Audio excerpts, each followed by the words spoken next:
এখন থেকে দেশে ধর্ষণের সর্বোচ্চ সাজা হবে মৃত্যুদণ্ড, এমন সংশোধনী আসছে নারী ও শিশু নির্যাতন দমন আইনে। বিষয়টি এটিএন নিউজকে নিশ্চিত করেছেন আইনমন্ত্রী আনিসুল হক। আইনের সংশোধনী তোলা হবে সোমবার মন্ত্রিসভার বৈঠকে।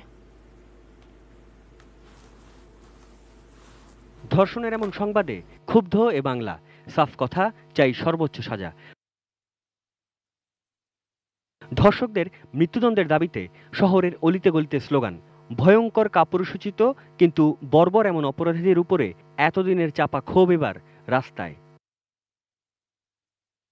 আন্দোলনকারীদের দাবির মুখে বাংলাদেশের নারী ও শিশু নির্যাতন দমন আইনের সংশোধনের আভাস দিয়েছিলেন আইনমন্ত্রী আনিসুল হক। এটিএন নিউজকে একান্তে জানিয়েছেন, আইনের সর্বোচ্চ শাস্তি মৃত্যুদণ্ড করে খসড়া প্রস্তুত করেছে আইন মন্ত্রণালয়।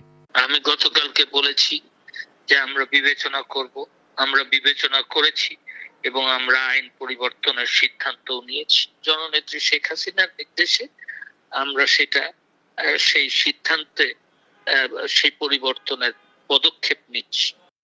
সরকারের প্রতি বিশ্লেষকদের পরামর্শ, আইনটিকে একজন ভিকটিমের অনুকূলে নিয়ে আসলে সবার জন্য মঙ্গল।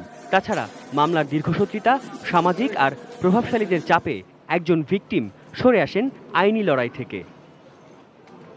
2000 সালের নারী ও শিশু নির্যাতন দমন আইন অনুযায়ী বাংলাদেশের ধর্ষণের সর্বোচ্চ সাজা যাবজ্জীবন কারাদণ্ড। নারী বা শিশু যদি গ্যাং রেপের শিকার হন, এক্ষেত্রে মৃত্যুদণ্ডের বিধান রয়েছে।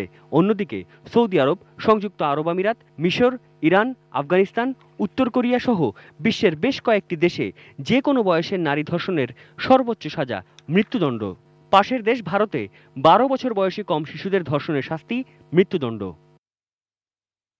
সাদাত হাবিবি সেতু, এটিএন নিউজ, ঢাকা।